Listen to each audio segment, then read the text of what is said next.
Renato had once invested in a jewel store, but it lost money because someone kept robbing it. Twist, it was him.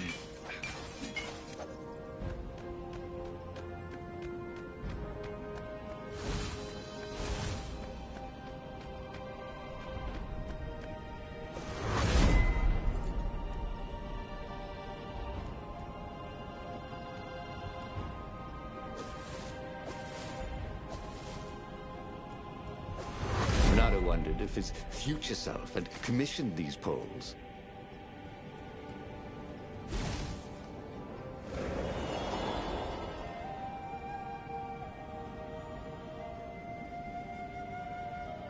He had given up every objective to save his friend. He had given up the armature, the core, the gem, and even Zenobia. He loved Lupino, he realized. And now the rabbit was gone. A hero looks out for his friends, even when they're gone. He would send Lupino an honor guard of ravens to serve him in the halls of the Valiants. He would avenge him.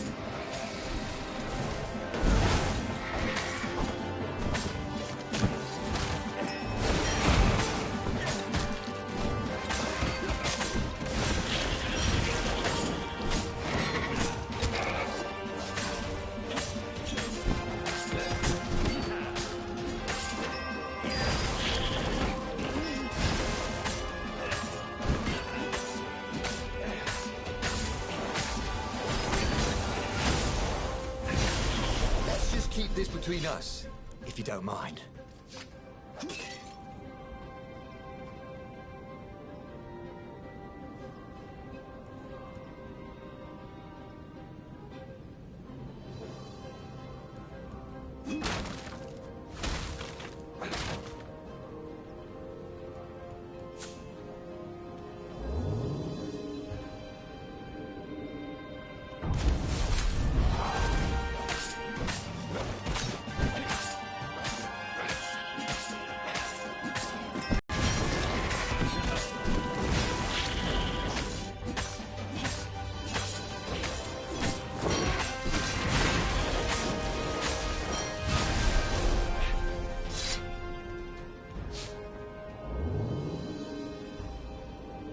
There was an inscription.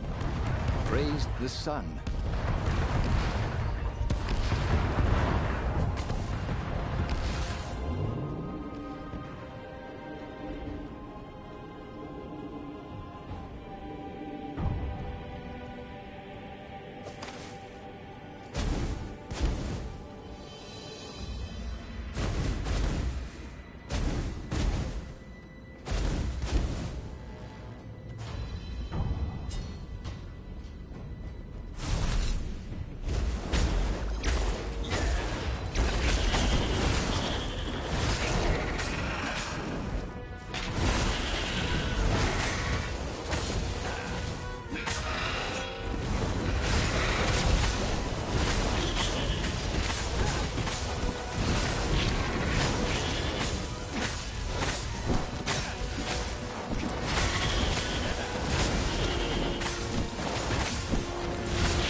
Finally, he reached the Emperor's ship.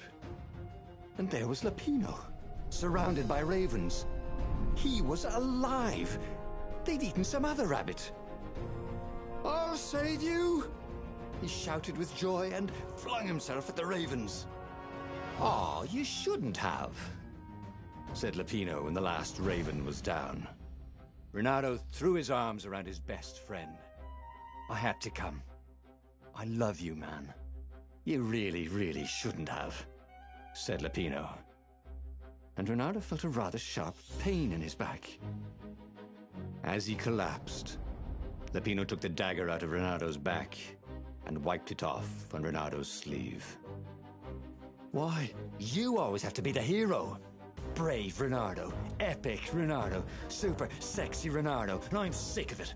As Renato died, all he could think was, "Damn it, fooled again." And he hadn't learned anything new this time. He'd done the same thing twice, yet expected a different outcome.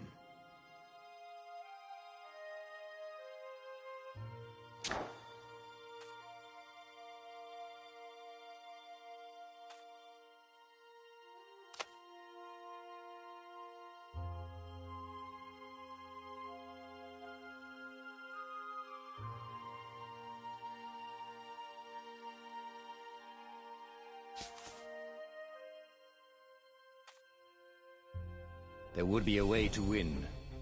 Renato could feel it. He'd have to explore choices he'd never made before he could figure it all out, though. And with that, the book's pages fluttered to the beginning once again. And he fell. The clouds parted over the Isles of Boreas. It was time to choose.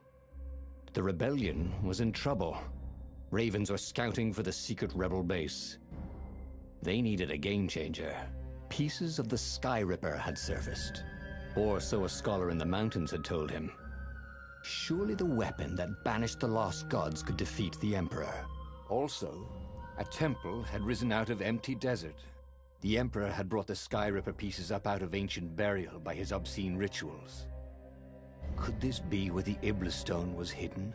Someone better get it before he does, thought Renato. And also, his old friend Lapino needed rescuing. Of course, Renato had a pretty strong suspicion that Lapino had betrayed the rebellion. But could Renato really leave an old friend to the Ravens?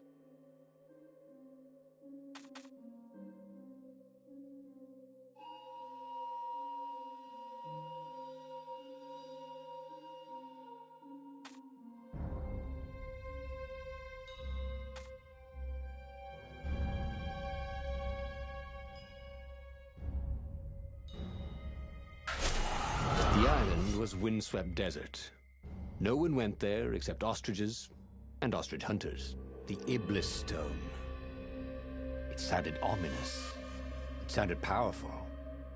If the Emperor was searching for it, it must be dangerous. And so, Bernardo went ostrich hunting.